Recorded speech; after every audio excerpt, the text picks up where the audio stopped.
प्रयास किया जा रहा है कि जल्द से जल्द पुरानी पेंशन बहाल हो जाए और इसी वजह से तमाम तरह के कार्यक्रम भी किए जा रहे हैं, जिसमें देखने को मिल रहा है कि कर्मचारियों के बीच में भारी रोष और जोश है। कर्मचारियों का यही कहना है कि जल्द से जल्द अब सरकार को पुरानी पेंशन बहाल करनी ही पड़ेगी। फिलहाल उत्तर प्रदेश में देखने को मिल रहा है कि बेसिक शिक्षा विभाग में भी कई सारी समस्याएं उत्पन्न हो रही है, जिससे कि अध्यापकों को बहुत सारी समस्याओं का सामना करना पड़ रहा है। वहीं दूसरी तरफ लंबे समय से कर्मचारी शिक्षक पुरानी पेंशन बहाली की मांग कर रहे हैं। राष्ट्रीय अध्यक्ष विजय कुमार बंधु का साफ तौर पर यही कहना है कि सरकार के सामने ये तब तक खड़े रहेंगे जब तक कि पुरानी पेंशन बहाल नहीं हो जाती और अन्य समस्याएं हल नहीं हो जाती है। आपको बता दें, जहां एक तरफ सरकार ये बात कहती हुई नजर आ रही है कि एनपीएस और यूपीएस बेहद ही अच्छी है, तो वहीं दूसरी तरफ जो कर्मचारी शिक्षक है वो ये बात कहते हुए नजर आते हैं कि अगर एनपीएस और यूपीएस इतनी ही अच्छी है तो आखिर जो सरकार के सांसद और विधायक है वो इससे क्यों नहीं आच्छादित है। ये सांसद और विधायक तो आज भी 3-3, 4-4 पुरानी पेंशन ले रहे हैं और इन कर्मचारियों के लिए एनपीएस यूपीएस जो कि बाजार आधारित योजनाएं हैं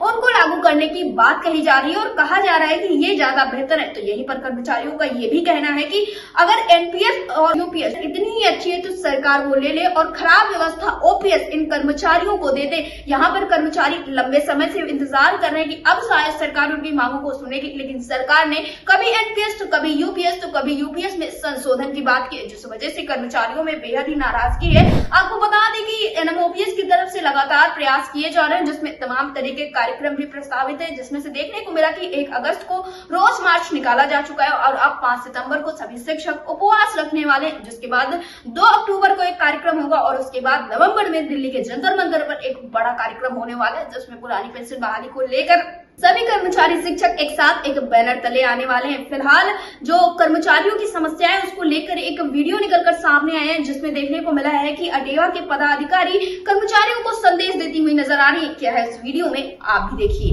अटेवा के से आप सभी परिचित हैं। मैंने पहले भी कहा कि जिनके जमीर जिंदा हैं वो विभाग से जुड़े हुए हैं और जिनके जमीर अभी जिंदा नहीं है, हमारा कर्तव्य है कि हमें उनको जागरूक करना है और महिलाओं को तो जागरूक करने की बहुत ज्यादा आवश्यकता है, क्योंकि हमेशा जब भी हम कभी किसी घर में जाने के लिए कहते हैं आज हमें ये प्रोग्राम है, हमारे घर में ये होगा, हमारे घर में ये होगा, घर जाने की तैयारी है, हमें उन्हें ये याद दिलाना है कि आज तो तुम्हें घर जाने की तैयारी है, सरकार तो तुम्हें घर बैठाने की तैयार बैठी है। बिल्कुल सही। अगर आज जागरूक नहीं हुए, नहीं निकले बाहर सड़कों पे, तो सरकार घर बैठा देगी। जैसे आजकल ये मर्जिंग की चल रहा है, हमारे बेसिक के डिपार्टमेंट में तो कुछ ज्यादा चल रहा है और भी डिपार्टमेंट्स में ये चीजें चल रही हैं, तो सरकार तो पूरी तरीके से तैयार बैठी है कि हमें कब घर बैठाएं। तो अगर घर बैठने की इतनी ज्यादा जल्दी हो रही है तो सरकार घर ही बैठाएगी। अगर आपको अपनी पुरानी पेंशन के लिए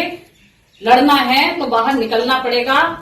रैलियों में भी जाना पड़ेगा, धूप में भी निकलना पड़ेगा, आंदोलन में भी जाना पड़ेगा। तो बाकी सभी डिस्ट्रिक्ट में तो बहुत अच्छी स्थिति है, लेकिन मेरठ में वास्तव में महिलाएं नहीं निकलती हैं। मैं और रामेंद्र मैडम तो इस चीज से हम काफी वाकिफ हैं, हम लोगों को हैं, वो हमसे कहते हैं कि हाँ हम आएंगे, लेकिन आते नहीं हैं, लेकिन हम फिर भी कोशिश करते रहते हैं और करते रहेंगे। सही बात है, हमारा काम है उन्हें जगाना। जब तक जाग नहीं जाएगा हाँ